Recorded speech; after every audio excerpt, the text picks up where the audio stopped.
વિદ્યાર્થી મિત્રો કે જે એજ્યુકેશન ચેનલમાં આપનું સ્વાગત છે। આવા જ વિડીયો જોવા માટે કે જે એજ્યુકેશન ચેનલને લાઇક કરો, શેર કરો, સબસ્ક્રાઈબ કરો।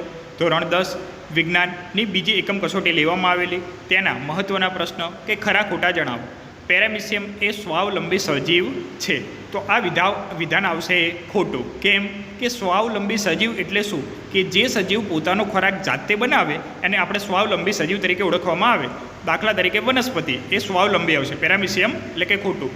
યકૃતમાંથી પિત્તરસનો સ્ત્રાવ થાય છે, તો આ વિધાન સાચું છે, બરાબર। તો નાનું આંતરડું કાર્બોદિત, પ્રોટીન અને ચરબીના સંપૂર્ણ પાચન માટેનું સ્થાન છે। તો આ એમસીક્યુ આઈએમપી કે સંપૂર્ણ પાચન ક્યાં થાય, તો નાના આંતરડામાં થશે। તો આ કાર્ય માટે યકૃત અને સ્વાદુપિંડના સ્ત્રાવી દ્રવ્ય કે પદાર્થને મેળવે છે। જઠરમાંથી આવતો ખોરાક એસિડિક હશે, કારણ કે તેમાં હાઇડ્રોક્લોરિક એસિડ હોય છે। સ્વાદુપિંડના ઉત્સેચકની ક્રિયા માટે તેને આલ્કલાઇન બનાવવું જરૂરી છે।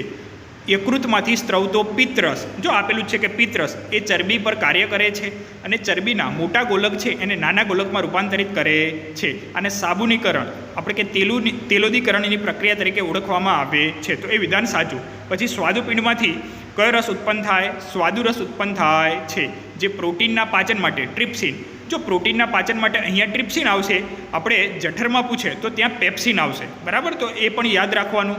ત્રીજું, ફુફુસ્પીય ધમની ઓક્સિજનયુક્ત રુધિરનું વહન કરે છે, તો આ વિધાન આવશે ખોટું। આપણે જોઈએ કે જે મહાધમની છે, તો મહાધમની હૃદયમાંથી એટલે કે ડાબા ખંડમાંથી ક્યાં લાવશે, શરીરના વિવિધ અંગોમાં રુધિર લઈ જાય છે, પરંતુ એટલે કે રુધિરનું ઓક્સિજનયુક્ત રુધિરનું વહન કરે, બરાબર, મહાધમની। પરંતુ જે ફુફુસ્પીય ધમની છે એ કાર્બન ડાયોક્સાઇડયુક્ત રુધિરને હૃદયમાં લાવે છે, એટલે વિધાન શું આવશે, ખોટું।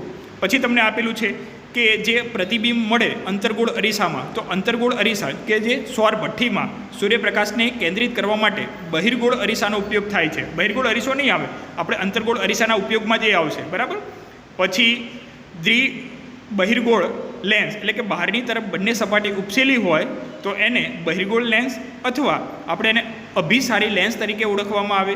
અંદરની બંને સપાટી અંદર તરફ વળેલી હોય તો એને આપણે અંતર્ગોળ લેન્સ તરીકે ઓળખવામાં આવે છે। આ અંતર્ગોળ લેન્સને અપસારી લેન્સ તરીકે પણ આપણે ઓળખવામાં આવે છે। તો આપણે બંનેના બીજા નામ પણ યાદ રાખવાના। જો બહિર્ગોળ લેન્સ છે એનું નામ શું કહેવાય, બીજું અભિસારી લેન્સ, અને અંતર્ગોળ લેન્સને શું કહેવાય, અપસારી લેન્સ તરીકે ઓળખવામાં આવે છે। પછી આગળ ખાલી જગ્યા, પ્રત્યેક મૂત્રપિંડમાં નિર્માણ પામનાર મૂત્ર એક લાંબી નલિકા દ્વારા ખાલી જગ્યામાં પ્રવેશે છે, તો આપણે કહી શકાય કે મૂત્રનું નિર્માણ મૂત્રપિંડમાં થશે અને મૂત્રપિંડનું બીજું નામ કિડની છે, બરાબર। તો તેમાંથી મૂત્રવાહિની દ્વારા એ મૂત્રાશયમાં જાય છે, તો અહીંયા જવાબ આવશે મૂત્રવાહિનીમાં પ્રવેશે છે।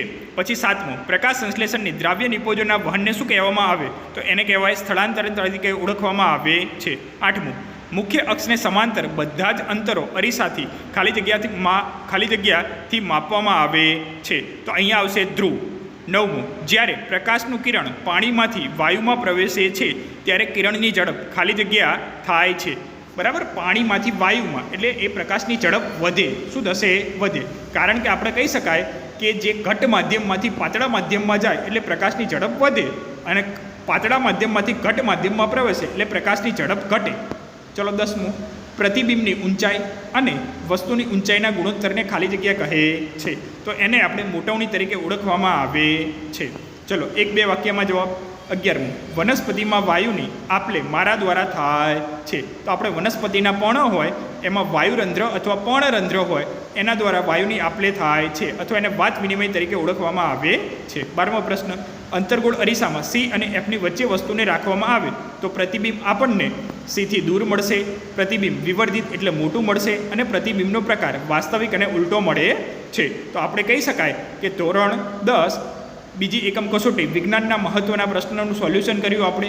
આના સિવાય આપણે સામાજિક વિજ્ઞાન, ગણિતના ધોરણ 9 અને 10ના તેમજ ગુજરાતી વિષયના પ્રશ્નોને લઈને આવી રહ્યા છીએ। તો આ જ ચેનલને લાઇક કરો, શેર કરો, સબસ્ક્રાઈબ કરો અને વધારેમાં વધારે તમારા મિત્રો સુધી પહોંચાડો।